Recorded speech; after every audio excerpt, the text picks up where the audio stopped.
नमस्कार मित्रों, स्वागत आपका। बात करने जा रहे हैं एंटीबायोटिक सीरीज में हम लोग महाराजा राय सिंह की। आपकी first grade second grade REET आपके जो भी एग्जाम है राय सिंह से आपका सवाल बने।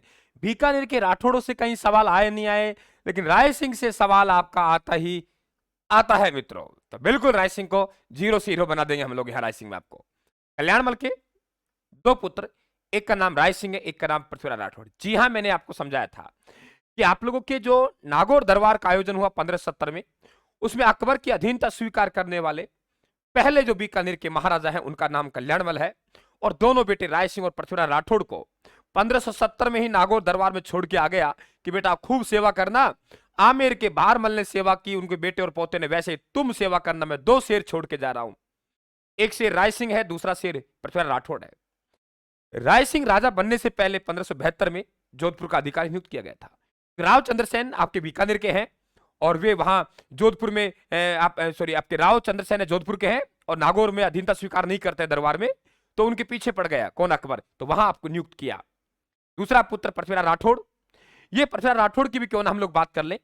ये पृथ्वीराज राठौड़ दरबार में रहता था, कवि बना और इनका जन्म 1549 में हुआ। एक याद करने का तरीका बताता हूं।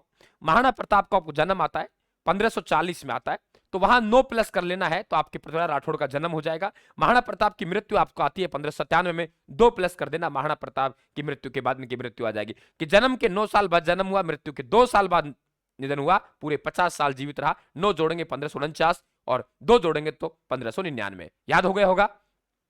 साहित्य पीथल के नाम से मशहूर थे क्योंकि पीथल और पाथल कन्याल सेठ ने लिखा, तो पीथल इनके लिए कहा गया, पाथल महाराणा प्रताप के लिए।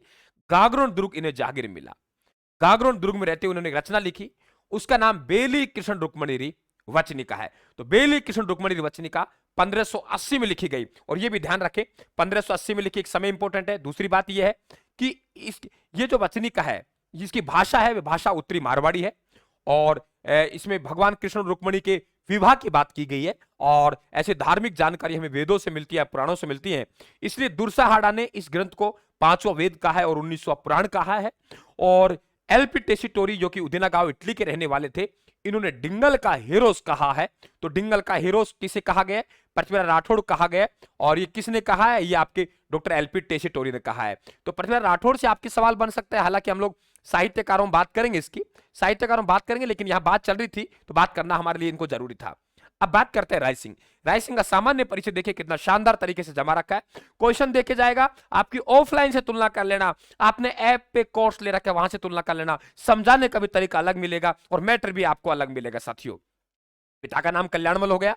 पिता कौन है? पिता का नाम कल्याणमल, जन्म 1541 में हुआ और 1570 में अकबर की सेवा में चले गया।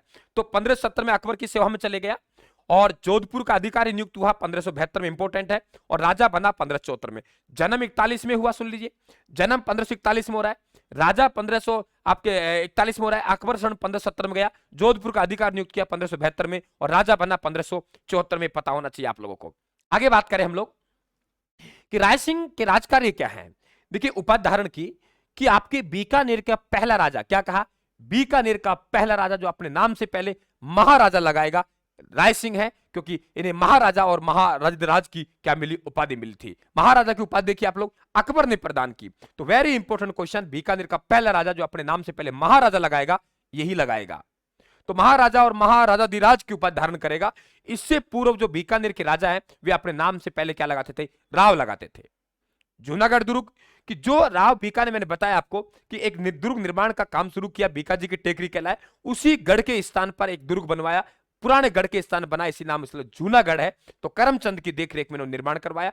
बीकानेर चित्रशैली की शुरुआत होती है और साहित्य में भी बहुत ट्रेंड आदमी था, आगे बात करेंगे। साहित्य में भी बड़ा ट्रेंड आदमी था मित्रों। देखिए खुद साहित्यकार था। देखिए कि आपके राय सिंह महोत्सव लिखा, बड़ा इंपॉर्टेंट रचना है। आपके बाल बोधनी लिखी, आप लोगों के ज्योतिष रत्नमाला लिखी और वैदिक वंशावली ग्रंथ लिखे। उपनाम है राजपूताना करण, वे कलयुग का करण था रावलूणकरण, ये राजपूताना करण है। किसके करण है? ये राजपूताना करण है। तो राजपूताना करण किसने कहा है? मुंशी देवी प्रसाद ने कहा है। और राजेंद्र जयसोम करमचंद्र कृष्ण ने क्या कहा है? राजेंद्र कहा है। इनके मंत्री देखिए, ये लोग सब मुगलों की सेवा कर रहे हैं मित्रों, मुगलों की सेवा कर रहे हैं। राज्य कोई और ही चला रहा है, इनको टाइम कहां मिलेगा? टाइम तो मुगलों की सेवा के पीछे नहीं लगना। अब देखिए कि आप लोगों के इनके मंत्री हैं शासन इनकी मंत्री करमचंद की देखरेख में, जो जूनागढ़ भी इनकी देखरेख में बना, मंत्री करमचंद की देखरेख में शासन चल रहा है। राय सिंह पुत्र दलपत सिंह को राजा बनाने का षड्यंत्र था। राय सिंह ने अपने पुत्र सूर सिंह है, सूर सिंह को उत्तराधिकारी घोषित किया, लेकिन मंत्री करमचंद ने षड्यंत्र रचा कि बेटा राजा तू बन, मेरी भी चलेगी तेरी भी चलेगी। तो दलपत सिंह को राजा बनाने का षड्यंत्र रचा, जबकि इसने उत्तराधिकारी किसको घोषित किया? सूर सिंह को। इसलिए साथियों इस पर दबाव पड़ा, भागकर अकबर की शरण में चले गया। निधन राय सिंह का 1612 में हो रहा है बुरहानपुर में। ये ध्यान रखना, एक मान सिंह, ये मान सिंह है, इनका जरूर ध्यान रखें कि मान सिंह है, ये इनका शासनकाल 1589 से 1614 रहा है। दोनों ही आपके सिलेबस में होते हैं, ठीक है। ये आमेर वाला मान सिंह है, तो आमेर वाला मान सिंह की मृत्यु बाद में हुई है, राय सिंह की मृत्यु पहले हुई है, बुरहानपुर दक्षिणी भारत में हुई है। उत्तराधिकारी, ये आ गया पॉइंट देखो, उत्तराधिकारी सूर सिंह को घोषित किया। मुगल बादशाह जहांगीर ने दलपत सिंह को राजा बनाया, और जबकि राय सिंह भी किसको बनाना चाहता है? दलपत सिंह को राजा बनाना चाहता था। कौन? आपके करमचंद। और करमचंद कहां गया? मुगलों की सेवा में चले गया, तो वहां चुप थोड़ी बैठेगा, वहां चुप थोड़ी बैठेगा। तो राय सिंह ने अपना उत्तराधिकारी सूर सिंह घोषित किया, जबकि मंत्री करमचंद ने दलपत सिंह को षड्यंत्र रचा। मंत्री करमचंद की पिटाई हुई, भाग के अकबर के पास चले गया। मुगल बादशाह जहांगीर ने नहीं मानी, किसको उत्तराधिकारी बनाया? दलपत सिंह को उत्तराधिकारी बनाया। ये आप लोग ध्यान रखें, एक एक बातें इंपॉर्टेंट है आप लोगों के, एक एक बातें इंपॉर्टेंट है। और ये इंपॉर्टेंट इतना है, देखिए आप लोग, मैं बड़ाई नहीं कर रहा, ठीक है, बड़ाई नहीं कर रहा, आप खुद महसूस कीजिए इस चीज को कि रायथान आपको क्या दे रहा है। चैनल को सब्सक्राइब कर लेना, ठीक है, घंटी वाले निशान को दबा देना, और हमारे टेलीग्राम को भी ज्वाइन कर लेना, ताकि लगातार पीडीएफ बार बार डालने की जरूरत नहीं है। राजवंश इतिहास के नाम से मैंने पीडीएफ डाली है, फाइल में जाके सर्च कर लेना। अब मुगलों से इनका राय सिंह का क्या संबंध रहा है? तो 1570 में नागौर दरबार में चले गए, अधीनता स्वीकार की। 1572 में जोधपुर का अधिकारी नियुक्त किया, पढ़ा के आया मैं। राय सिंह ने, very important question, Rai Singh ने अपनी पुत्री का विवाह सलीम से किया था, ये भी ध्यान रखें।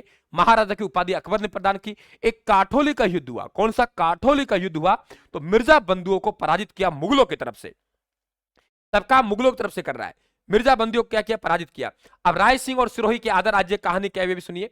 ऐसे इन्हें मुगल साम्राज्य के स्तंभ नहीं कहते, ऐसे इन्हें मुगल साम्राज्य का स्तंभ नहीं कहते मित्रों। आपने सिरोही का आदर राज्य पढ़ा होगा कि सिरोही का आदर राज्य अकबर ने मेवाड़ के महाराणा प्रताप के सौतेले भाई जगमाल को दिया। आखिरकार अकबर के पास ये आया कहां से सिरोही का आदर राज्य?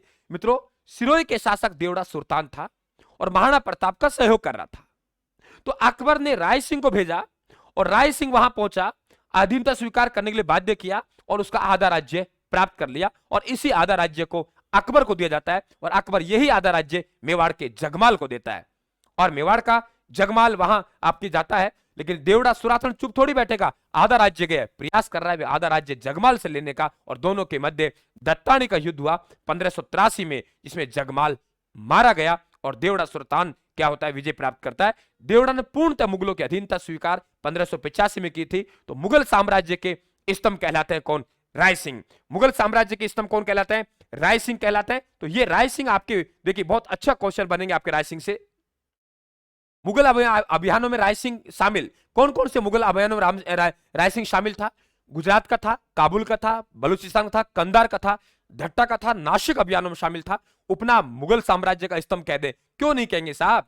बादशाह अकबर ने महाराजा की उपाधि प्रदान की, और बीकानेर का पहला राजा जो अपने नाम से पहले महाराजा लगाएगा, 4000 का मनसब भी दिया। जहांगीर आया, उसने कहा पिता ने महाराजा के दिए, मैं आपको राय की उपाधि दे रहा हूं, पिता ने 4000 का मनसब दिया, आपको 5000 का मनसब दे रहा हूं। और जहांगीर में क्या मिला? शमशाबाद मिला, जूनागढ़ मिला, नूरपुर मिला, और नागौर मिला। अब आपके कोई भी एग्जाम में बैठ जाना, राय सिंह से आपका सवाल गलत नहीं जाएगा।